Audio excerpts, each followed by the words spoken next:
From KPFK in Los Angeles, California, Valley Free Radio in Florence, Massachusetts, WNUC in Detroit, and BikeTalk.org worldwide, this is Bike Talk. Bike Talk.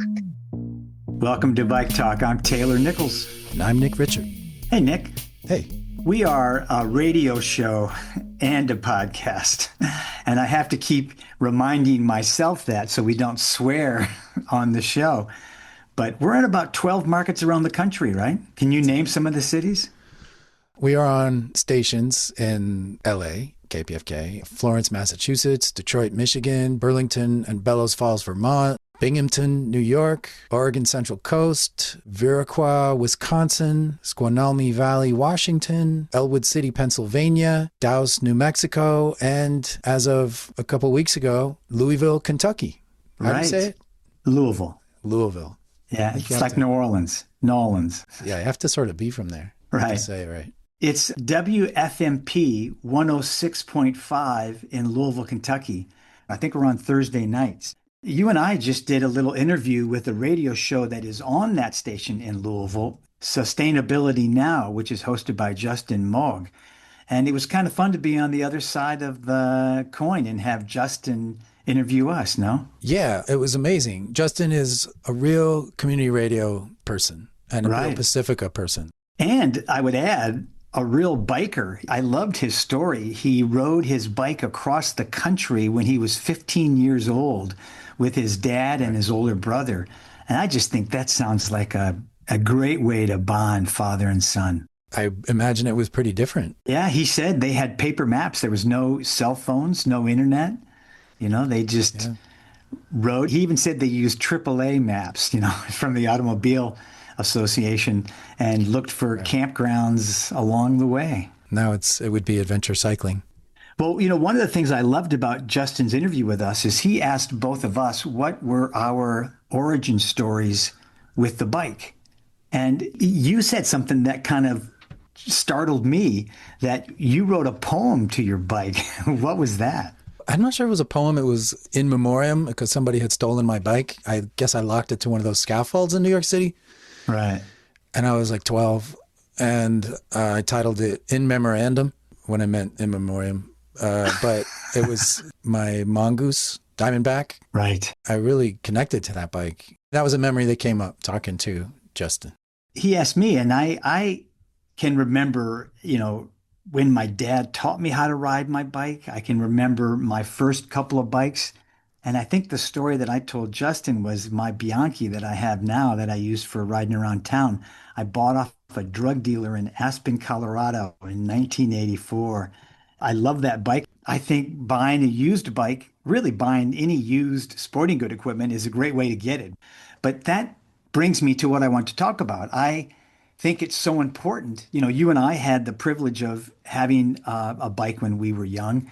Not everyone does have that. And we see that in Los Angeles, partly because there's no place to ride a bike. And I know that there are other organizations around the country, but Walk and Rollers here in Culver City fixes bikes that they get and gives them away to children and adults who don't have a bike or don't have access to a bike. And so I spent Friday of last week fixing bikes with Jim Shanman and the Walk and Rollers crew and going over them and making sure they were working properly. So I got a little bit of sound from the fellas that were working as wrenches. Great. Let's hear that. When we did the listener survey, we found out that a lot of the people that listen to the show are involved in the movement, in the biking world. And today I spent the day with Jim Shanman, of course, who is Walk and Rollers out of Culver City, California. That's right. And he's been fixing bikes to give away. Jim, welcome back to Bike Talk.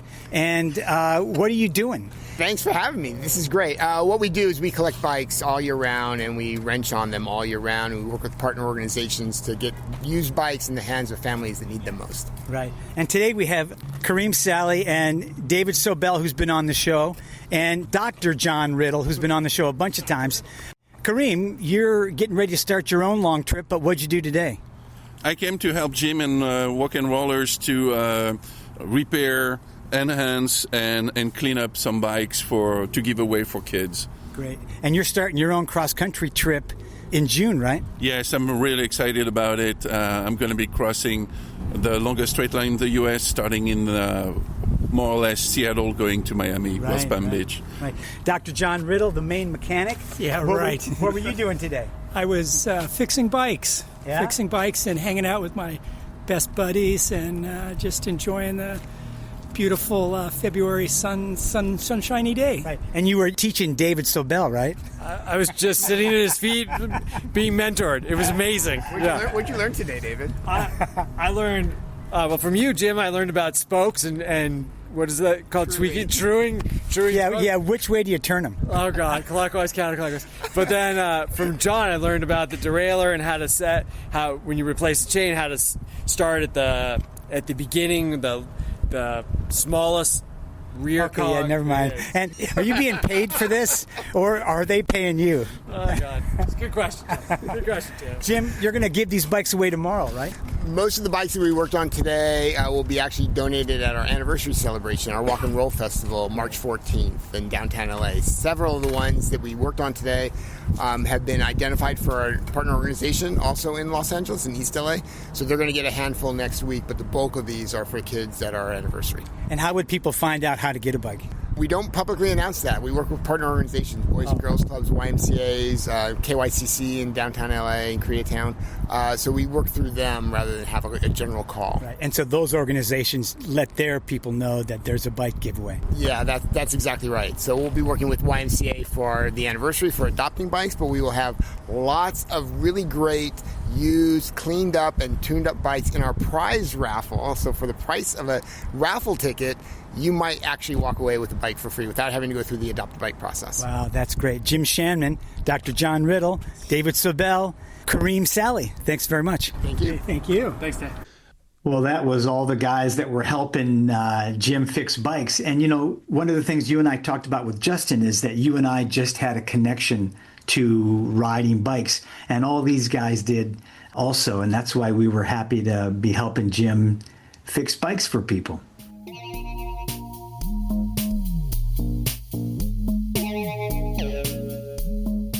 Hey, it's Charlie with this week's news. From the San Francisco Examiner, the Bayview Black History Bike Ride is set to happen on February 28th. The event will be put on by the San Francisco Bike Coalition and Livable City with support from the Office of Economic and Workforce Development and Spokes and Folks. The ride will feature important landmarks and be a celebration of Black History Month, culminating with a block party featuring local businesses. From WXXI, New York State Senator Jeremy Cooney has proposed a bill that would allow some employees to set aside some of their income to be put toward qualified transportation costs tax-free should their employers opt in. The funds would only be free of state income tax, but this would otherwise be the sort of transportation equivalent of a health savings account. Qualified expenses would include joining a bike share, buying or repairing a bike, public transit passes, and, interestingly, parking costs. According to Gothamist, New York City would use the massive snow vacuum seen in Montreal, but cannot due to narrow streets, but more consequentially, the excessive garbage on its streets.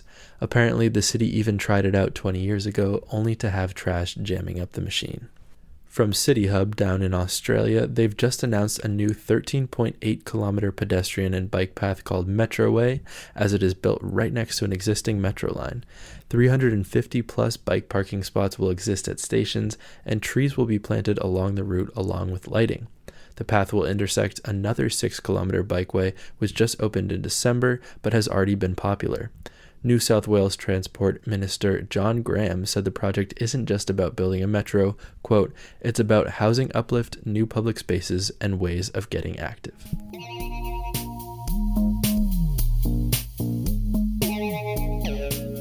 A great way to support Bike Talk is to certainly like us on social media and subscribe to the show, but you can also post our stickers on your bike or on your computer or on your coffee mug or whatever. Yeah, we have great stickers. The bike lane sign, but it says Bike Talk. Every time my daughter sees the bike lane signs, she thinks they're promoting the show. And they're cool stickers. So they could go on a bike, they could go on a car. We'll give you some if you show us a picture of your review of Bike Talk on Spotify or Apple or wherever. The reviews really help other people find our show and help us spread the word. And maybe we'll get a critical mass of safe streets advocates who are fighting for bike lanes and protected bike lanes at that. The critical mass. I love it. See how I snuck that in there?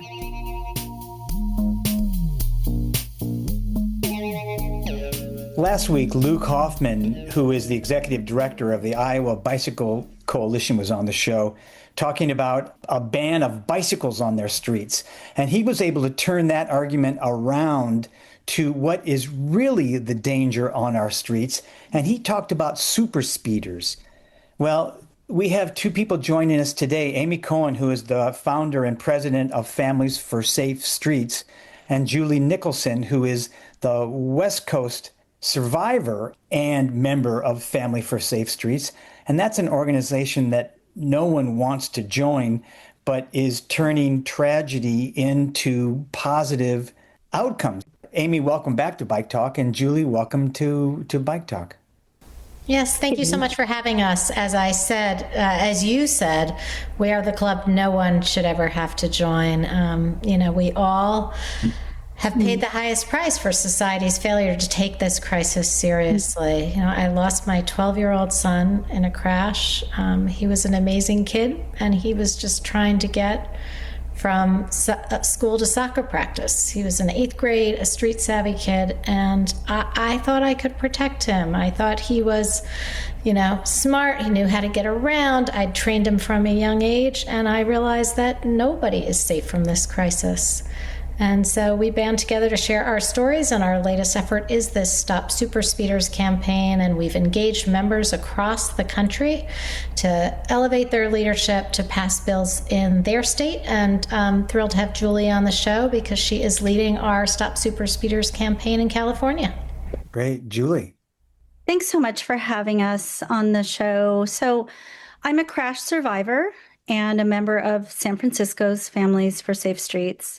I was hit by a speeding driver in 2020. I was running in a park. So as I was going through the park, I had this surreal experience looking up and watching this speeding driver just run a red light. He was going so fast that he couldn't maneuver around a woman trying to turn left, and he ricocheted off her, came into the park. And if you can imagine my horror, I watched the car come up to me, speeding up to me, and he hit me. I was thrown, I don't know, about 20 feet. I really literally remember being in there and thinking I was dying. And when I got to the emergency room, I heard the doctors talking about whether I would live or not. It was a terrifying experience. And when I did live, they told me to prepare to have chronic pain and have to deal with that throughout my entire life. I have to say I'm very fortunate. I lived. It took me a year to recover, and thankfully I do not have chronic pain. But there's just not a day that goes by where I don't take a breath and feel an incredible, intense sense of gratitude for being here and being alive. What I learned after my crash was that the site of the crash was part of what is in San Francisco's high injury network. So you might have talked about this on your show, but segments of a city's streets that are identified through crash data as having disproportionately high concentrations of severe and fatal traffic injuries. And when I learned that, I realized that there's data that these crashes like mine, we can address this. These are preventable. And it was at that moment when I made a commitment to not just be a survivor, but to be an advocate for safer streets in San Francisco, wow, California, and nationally. So thanks for having us. We know that speeding is one of the main causes of traffic violence, but I wonder if you could sort of explain what a super speeder is. Sure, I'd be, happy to. We have defined a super speeder for these bills as people who repeatedly speed, so the habitual speeder gets lots and lots of speeding tickets, as well as those speeders who just drive recklessly fast, even if they only do it one time. How many times do they have to be caught going 100 miles an hour before we stop them? Because they are a bomb waiting to go off. So it's the habitual and reckless speeders. We're saying those drivers need technology that is proven to work to change their behavior so they don't cause harm. So intelligent speed assistance is technology. It's been around a long time. It can be added on to any car, old, new, hybrid, EV. It applies to the accelerator. It reads the speed limit and basically doesn't let you speed. Wow. We know they have that for e-bikes. Yeah. Right. If you're telling bicyclists they shouldn't go fast because it's dangerous, why are we not stopping the most dangerous drivers before they cause harm? I mean, studies show that these drivers disproportionately kill and injure people on our roadways, up to 5 times as deadly, according to a study by the Manhattan Institute. You know, we know these drivers are dangerous. We know how to stop them. We just need states to have the political will to do this. Right. That's something that we talk about a lot, is getting the city council people, the state representatives, our Congress people to come on board. And that's where an organization like Families for Safe Streets comes in to really get that word out there. As you've said, speeding is a leading cause of traffic deaths across the United States. In every state, every community, we think nationally about 12,000 lives were lost in speeding-related crashes in 2023 alone. And it's this repeated reckless speeding that is playing a really big role in that toll, in those numbers. When I think about my experience and you zoom out, so I am one of tens of thousands who are injured and more than 1,000 killed each year in crashes in California where excessive speed was the factor. And a significant portion of California's traffic deaths involve drivers who are going not just a little bit above the speed limit, way above the speed limit. So this is why we are talking about this kind of aggressive, repeated behavior that we need to address. I don't know if you've heard about a recent investigative series. I encourage everybody to look at it, read it. It's called License to Kill. Mm-hmm. It was published by Cal Matters, a nonpartisan nonprofit newsroom. You probably know about them in California, covering policy and government. But they did a deep dive look at how the state's DMV, Department of Motor Vehicles, has repeatedly allowed drivers with these deadly records to remain licensed. So let me give you just a couple of the statistics out of the report. Drivers we're talking about with extensive histories of DUI, of reckless driving, of fatal crashes are allowed to keep or regain their licenses. And again, they go on. We see that they go on to seriously injure or kill again. Mm-hmm. In this report, nearly 40% of the drivers who were charged with vehicular manslaughter since 2019, the report came out just recently. Since 2019, 40% of those drivers still held a valid driver's license. Mm-hmm. In fact, some drivers were issued licenses less than a year after their fatal crash, and some before their criminal cases were even resolved. Wow. So what they talk about is this is a pattern, a systemic failure. And they really focused on the failure between the courts' communication with the DMV, but that there's this prioritizing of drivers, these repeated reckless speeding drivers, having a right to a license over public safety. Yeah, a right and not a privilege, because a driver's license is a privilege and not a right. We all know David Letterman, and, God, I love the guy. He's funny as hell. But for years, he made jokes out of constantly getting speeding tickets in and around New York City. And I just can't help but think that sets this idea in people's mind that speeding's kind of cool. And it's fun, and okay, you get a ticket and it's $100 or whatever it is. Instead of when you speed, you lose your license. But Amy, you even said that a lot of people who are caught speeding do lose their license finally, but that doesn't stop them from driving. That's why this solution is so common sense. We've modeled what we are doing after what MAD did with drunk driving. They really stigmatized and made it socially unacceptable to drink and drive. People used to joke, one for the road. They passed bills state by state requiring breathalyzers, or what's technically called an ignition interlock device, in the vehicles of drunk drivers, so that they had to breathe into something, then their car worked, they're still able to drive. They have a provisional license that says, oh, they're allowed to drive, but they have to have this device in the car.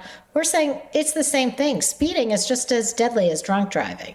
And if people are going slower, whether they're drinking, they're distracted, they're on a dangerous road, all those things can be a little bit ameliorated, because if you're driving slower, you can see more what's around you, have more time to stop, and if you hit someone, it's less likely to be deadly. So, we're saying put technology in the car, make people drive with a restricted license that says they can only drive if they have this technology in the car, and then they can't, speed. I know they have some technology in Europe already. Do they have this too? They also have a version of this. So you can have a device that knows what the speed limit is and just give you a warning to say you're going too fast. It's called passive intelligent speed assistance. They have mandated it in Europe for all new vehicles. We're saying a warning is not enough for this driver. There are aftermarket devices that can go in any car, not just a new car. We're saying, it's not just a warning. It has to not let you accelerate over the speed limit. This has been around for a very long time, this ability to slow down the car by connecting to the accelerator. What's changed is that now it's really easy to know the speed limit. These maps are out there. They are very, very accurate. We have the technology. We have the ability. We can get this done. We just need our leaders to pass these bills. So we have bills passed in 3 jurisdictions. We have bills in 15 states across the country. Everything is on our website, familiesforsafestreets.org, our Stop Superspeeders page. I wonder if you could say why it matters that these pass. Because nobody else should have to be a part of this horrible club. My son died in 2013, and I still cry every single day. It devastates families and communities. He had incredible potential. He was, an athlete, a scholar, a musician. Who knows what he could have done with his life? It's a loss to my family. It's a loss to our community, and it doesn't have to be this way. It's a growing problem. We like to talk about it as a public health crisis that affects every state, every community in the nation. And there's urgency because we can solve this problem. Everybody deserves to get to their destination safely. We have the tools, we have the know-how, and this is a key part of the solution. We look forward to passing a Stop Superspeeders bill in every state, and we ask your listeners to join with us.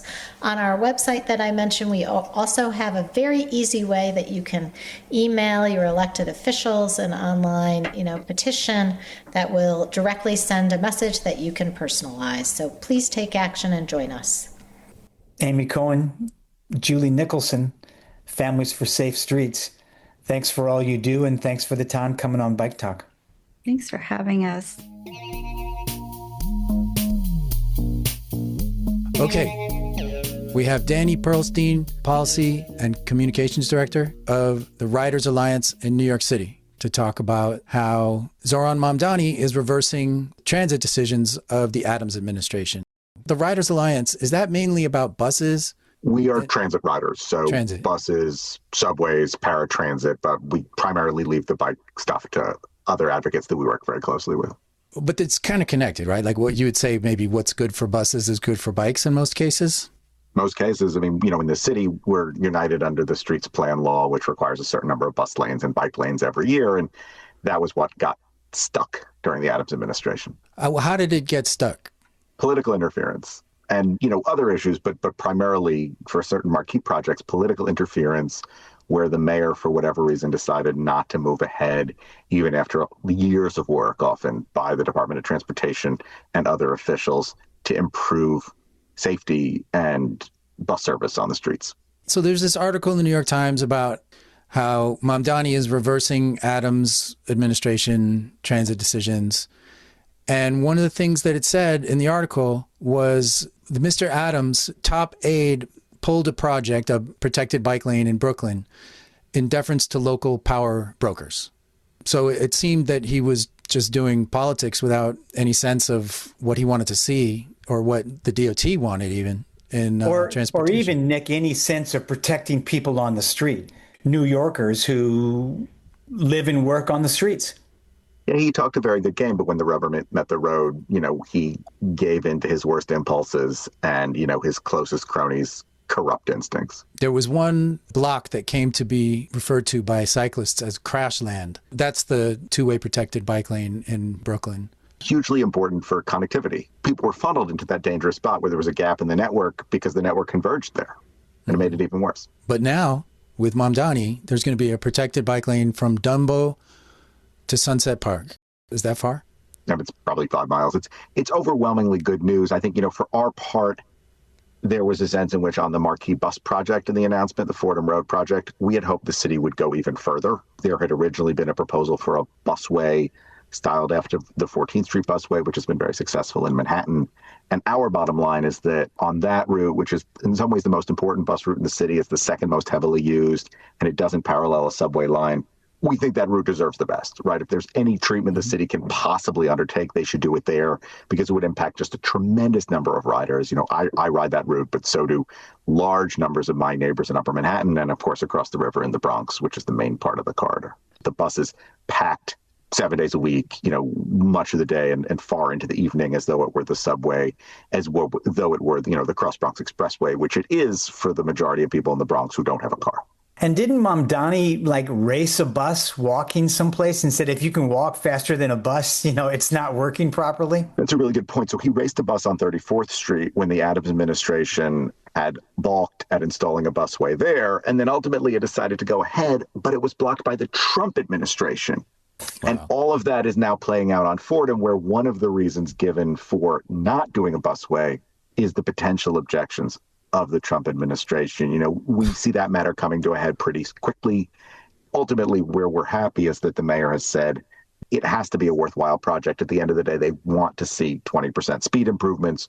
So if their initial treatment, the offset lanes, don't produce that improvement, they're committed to coming back, which is so important to a place like Fordham Road, where there's so little trust in government. The head of the MTA said riding a bus should be faster than walking.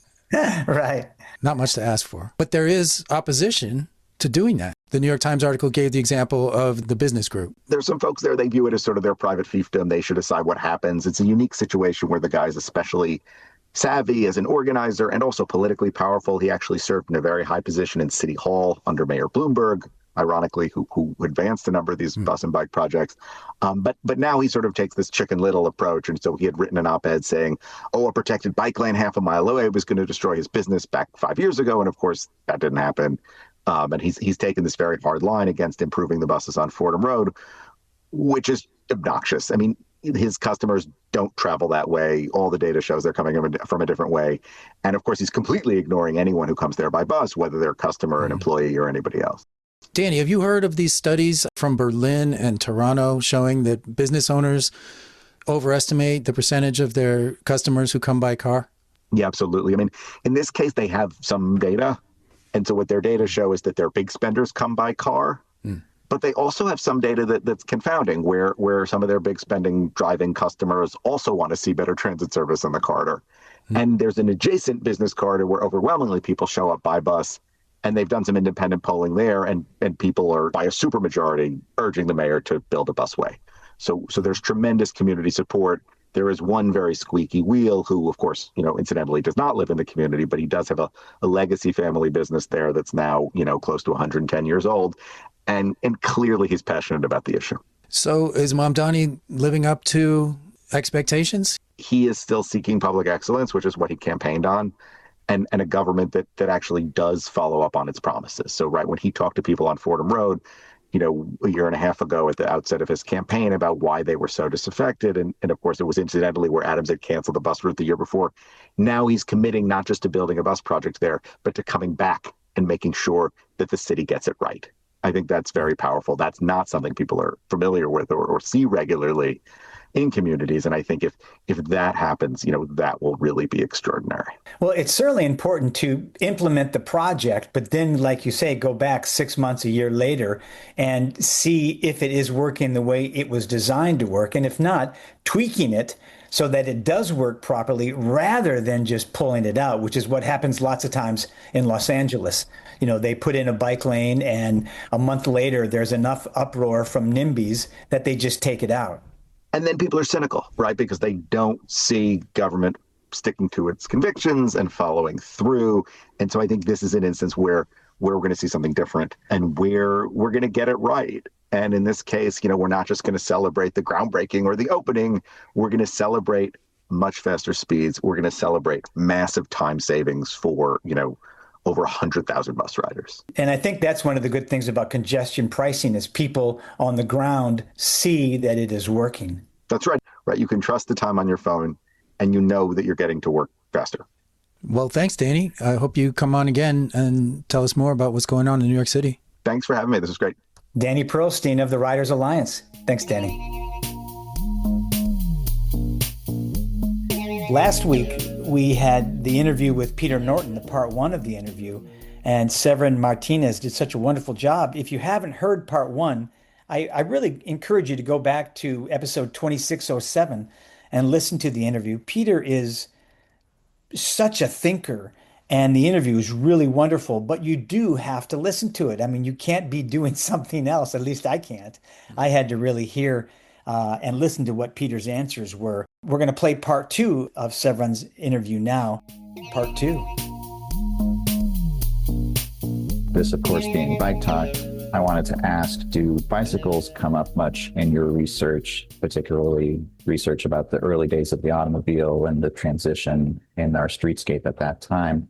I've seen claims that around the year 1900, bicycles made up as much as 20% of traffic in Los Angeles. And I found one traffic count from 1911 where bicycles made up 11% of traffic on a downtown street in LA. And scanning some vintage video footage, it really does seem that like by 1920, that's where bikes fell off to the level of biking that's currently here, which is, 1% or so.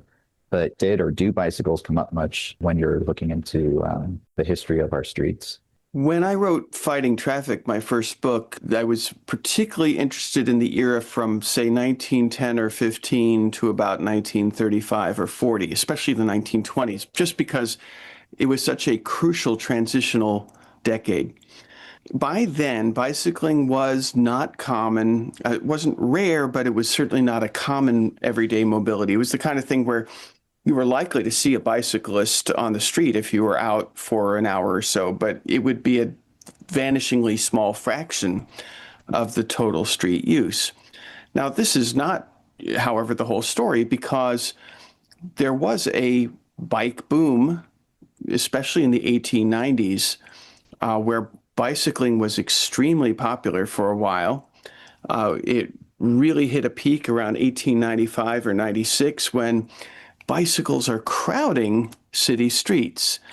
It's a debatable question why they declined. There's a guy named Evan Friss who wrote a nice book, I think it's called Cycling City, about this bicycling boom and what became of it. It seems to me that a lot of the bicycling declined because the 1890s was also the era when the streetcar networks were being electrified, and streetcar networks got so good that a lot of people that had been bicycling, because they'd learned it in the days of horse-drawn or mule-drawn streetcars, the streetcar was just the better way to go.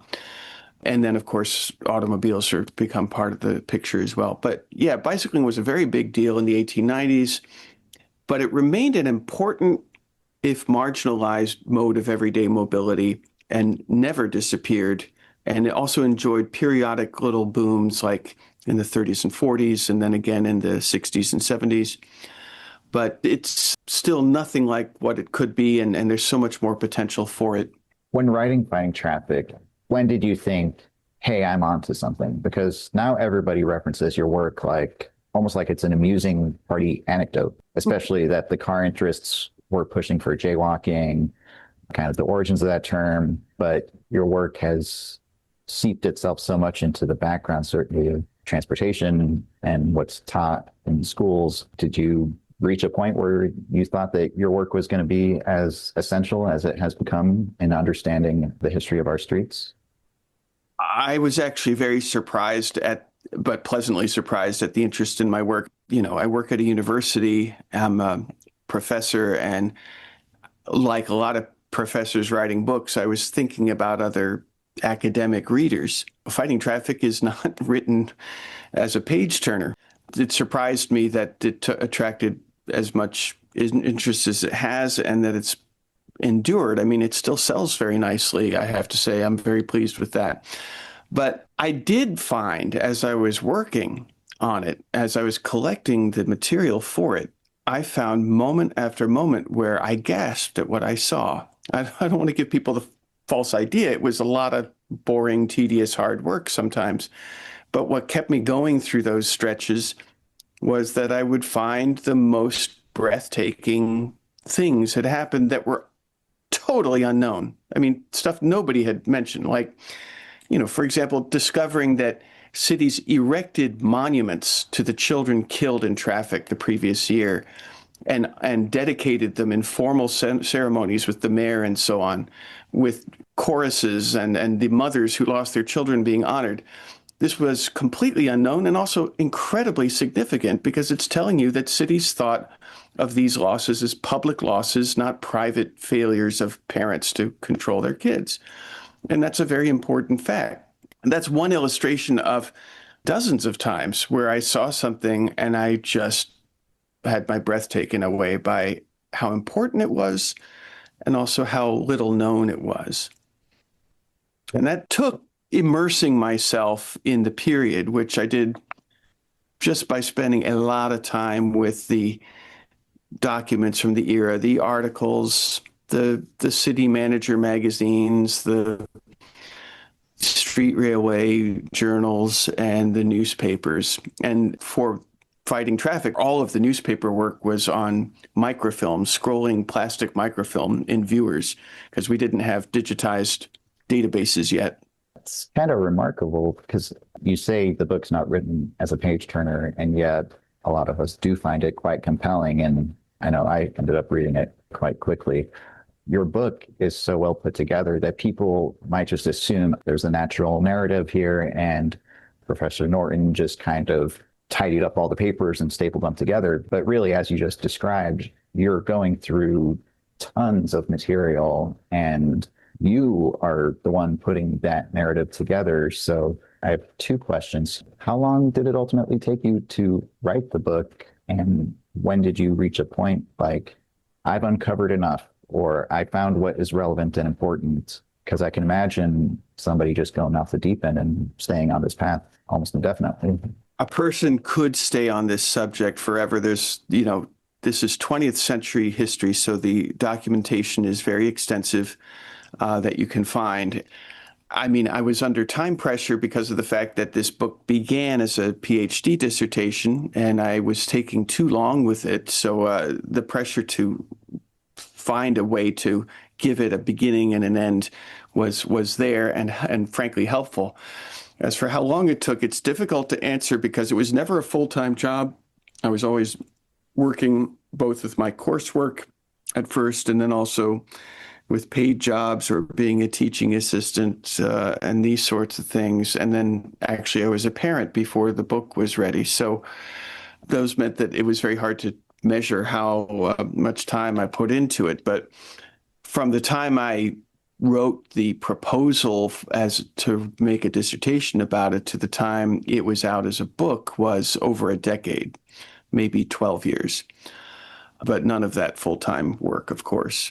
But yeah, it was very absorbing. And as you said, finding the narrative was a struggle. It's like a wrestling match and you never completely win it. For example, at first I was sure that the traffic engineers must have been the people who made cities car dependent.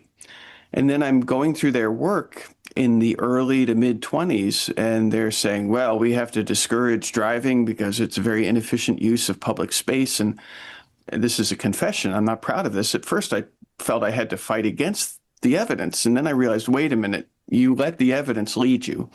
And I decided, okay, we're going to note that these traffic engineers were committed to efficient traffic that serves people, not vehicles. And I'm going to say that. And then the question becomes, how did that change? And, when I let the evidence lead me, that really helps. Or going with the grain instead of against the grain. Great analogy. Who do you see as your predecessors in this field and in studying the transformation of American streets? Or were there any particular professors, researchers, authors that kind of inspired you or thought, hey, this is a good starting point?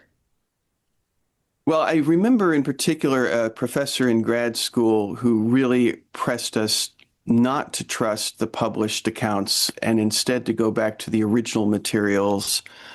He impressed me by how many untold stories there were to tell if only you go back to the original materials. So that was important to me. I was lucky to have a dissertation advisor who was also entirely open to me following the path that as I needed to follow it and not as he directed. I did not find the published work very helpful. In fact, I often found myself fighting against the published work, but fighting against it by means that other historians had helped me learn, above all, going back to the original source material. After the book was out, I found kindred spirits who had more to offer about how to do this. There's a professor in the Netherlands. Her name is Ruth Oldenziel, who I went to her talk in 2014 in Philadelphia, and she talked about what she called the vanishing trick, by which she meant how so much of important historical phenomena disappear from the record because they don't serve the interests of the people who make the historical record.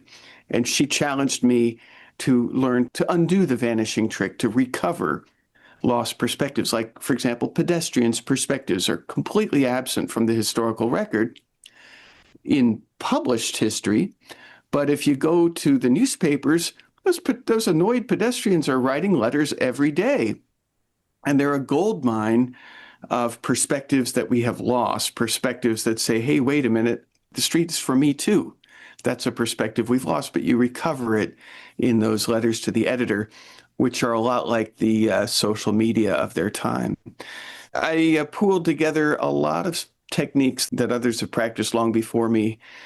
I'll throw in one more. The opening of Jane Jacobs' famous book, Death and Life of Great American Cities, the opening sentence is approximately, this book is an attack on all conventional city planning ideas, which is an incredible opening. And that opening helps me recognize that in a good way, we need to stand by our own convictions at the beginning and not let ourselves be impressed too much by what the other published writers have had to say, because that's our chance to say something new. Along these lines of which sources to trust, and I know you've spoken before about how the history of the automobile and the Smithsonian is the result of, like a multi-million-dollar donation from like GM or something like that? 10 million from GM plus more from other groups. And that they've kind of like whitewashed the history, though you do give them some credit for kind of saying it's a complicated past that the cars have had in America. But why does it feel like the car industry kind of has to lie about its history to make it compelling, whereas the bike lobby, if you will, can be quite honest? The folks in the Netherlands are quite unashamed of the fact that they are sometimes violently protesting to get the outcomes that they're looking for, and that their motives certainly aren't financial profit, but rather to have places that are livable and vibrant spaces. So do you agree or disagree that the car industry kind of is like fudging the past, whereas the bike community has nothing to hide? Well, if we are asking, like, what do you have to do to tell a story that is consistent with other people thriving and having the choices they need and the opportunities they need and the city accessibility that they need, then you can afford to ask these questions very honestly. But the minute you are really more interested in what's profitable for my company or for me personally, that competing interest means that you have to be more clever than honest about telling your story. And I want to give GM a lot of credit. GM is very smart in the sense that it understood correctly that the status quo and its acceptability depends on the story we tell about how we got that status quo. And the future that we want and the future that's desirable depends upon the futures that are presented to us and how attractively they're presented to us. And in particular, stories about the past can either reveal the flaws in the status quo or they can legitimize the status quo. You can tell a story about the past that says that car domination is the result of American culture, mass preferences, technological progress, and democracy in action. And if you do that well, and they've done it very, very well, then you have people who may feel personally frustrated that the city's hard to get around for them, but who think, well, that's just me. Obviously, everybody else wants this, and I have to go along with that. So, yeah, I think you're right. If you're interested in a people-friendly city and you don't have a paycheck dependent on the story that you tell, yeah, you can afford to be honest. And I think one of the big advantages of walkability, bikeability, and transit proponents is that honesty is useful to us. Okay. So a recurring debate on Bike Talk is whether or not transportation is a political issue. The general consensus seems to be today that bikes and transit are kind of left-leaning issues, and car-oriented transportation is seen as right-leaning politics. And, depending on which mode you favor, you're either left or right. There are certainly some people that buck that trend. I think Chuck Marohn of Strong Towns, right? He's conservative in a personal capacity, but he seems to be quite amenable to walkability. And I know there's some cities in very red states, I think Carmel, Indiana, or something like that, right? Where, again, you kind of have conservative social politics, but the transportation politics is kind of progressive. Have you found that transportation has been politicized in the past? Was it always bikes are left and cars are right? Transportation is inherently political. It's about people's interests, ideas, and values, and those conflict, and power is involved. And for those reasons, it's a necessarily political subject. One of the signs of the victory of one of the political parties engaged in this, I don't mean political parties like Republican, Democrat, but political groups, is that we have transportation engineering now that purports to be applied science, but is actually applied politics, because the politics behind it was so successful that they had the opportunity to write the textbooks and therefore make their political agendas appear to be applied science. So when you open up a transportation engineering textbook and you see that it's really important that we never have drivers facing this thing called delay, well, that's actually a quite bizarre idea misrepresented as science. And it can be so misrepresented because of the political victory that textbook represents.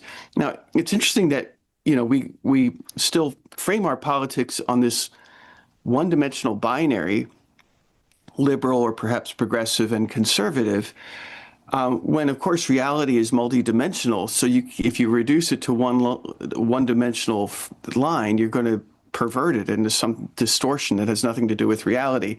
I think a nice illustration of that is if you went back 100 years ago, you would find mobility justice advocates all over the place. They wouldn't call themselves mobility justice advocates, but that's what they would have been. And they would have been considered very conservative. What I mean by that is, if you're saying, hey, the street is for walking and I get to walk wherever I want, and it's up to the driver to slow down for me, and we're the majority, by the way, and you drivers are the minority, that might have a left-wing or progressive tone to it today. But that was considered a very conservative view because it was holding on to the traditional, i.e. conservative, construction of what a city street is for, while the automobile proponents were saying, hey, this is about the future. This is about change. This is about dynamism.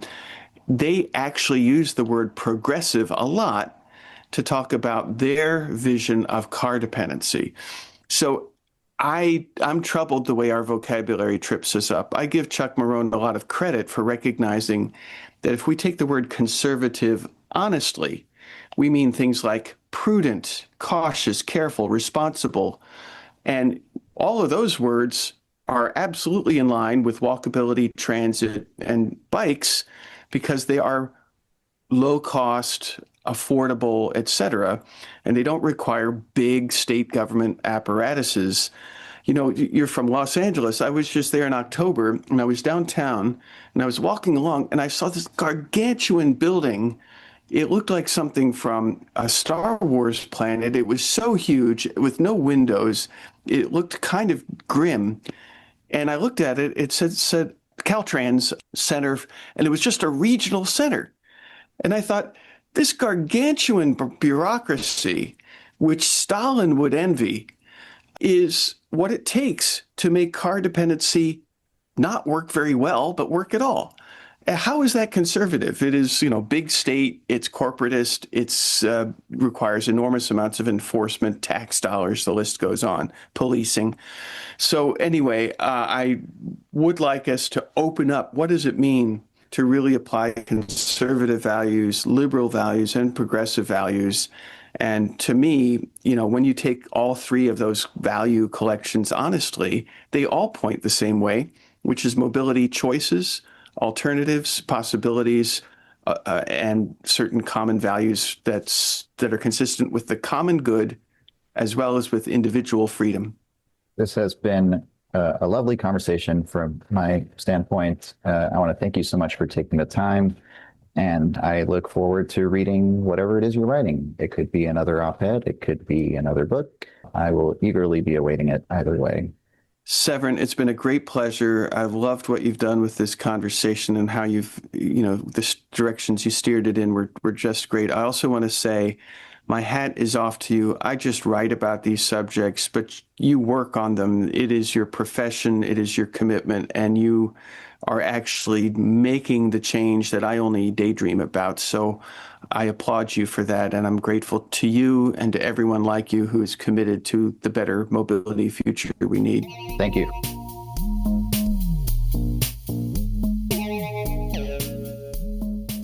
Peter went into, whether what we've been talking about is bike advocacy or transportation advocacy or safe streets or trying to stop car dependency, is that political? And he said everything's political, but it's not liberal or conservative, or it shouldn't be. It shouldn't be. Right. Which we've talked about a lot, and even credited Charles Marohn with pointing out that conservative should mean prudence and spending on things that aren't huge federal budgets, things you can do with making smaller changes, Right, personal freedoms. I also thought it was so great what he said, that it's so easy to look back and think that we just became a world of cars because cars are so great. But it was really a coordinated attack on people that made cars dominant in almost every situation, And we have to remember that cars aren't dominant because they're so great. They're dominant because the people that sell them made us take them.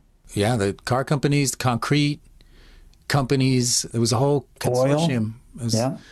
And they made us car dependent, and now we are car dependent. But knowing this means that that if a huge concerted effort from above made that happen, then maybe a concerted effort not from above can take it apart. Right. What's that quote about, one person changing the world? Indeed, that's the only way the world has ever changed. I don't know that exact quote, but. Yeah, I had that on the Obama shirt. One voice can change the world. Well, something like that. No. Margaret Mead. Is it Margaret Mead? Yes, I think it is.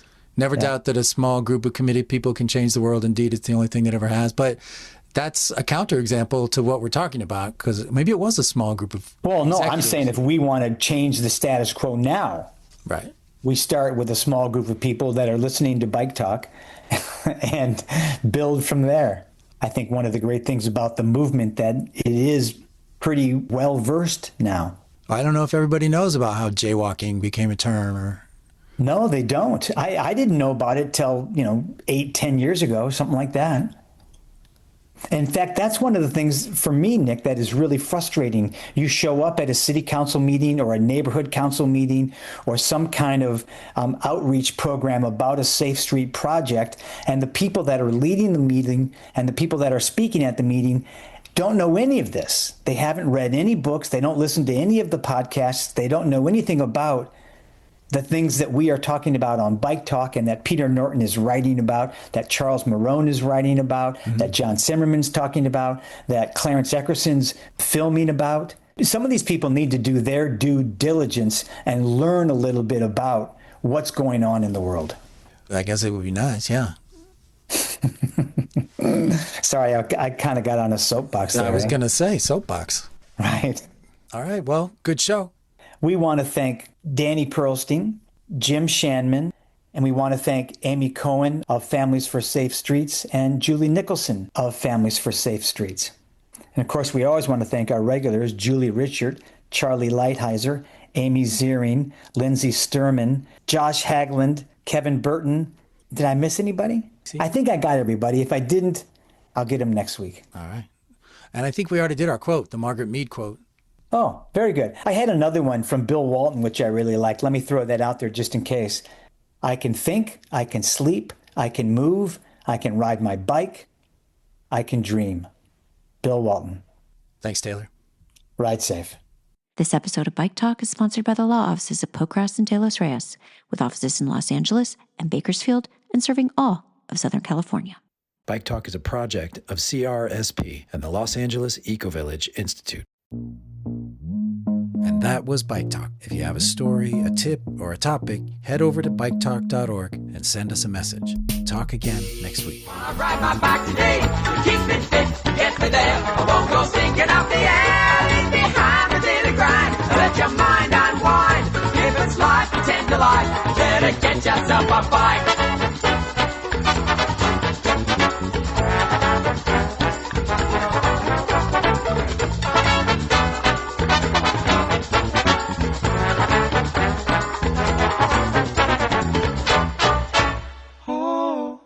Get yourself a bike. Oh, get yourself a bike. Oh, get yourself a bike. Oh, get yourself a bike. Oh, get yourself a bike. Oh, get yourself a bike. Oh, get yourself a bike.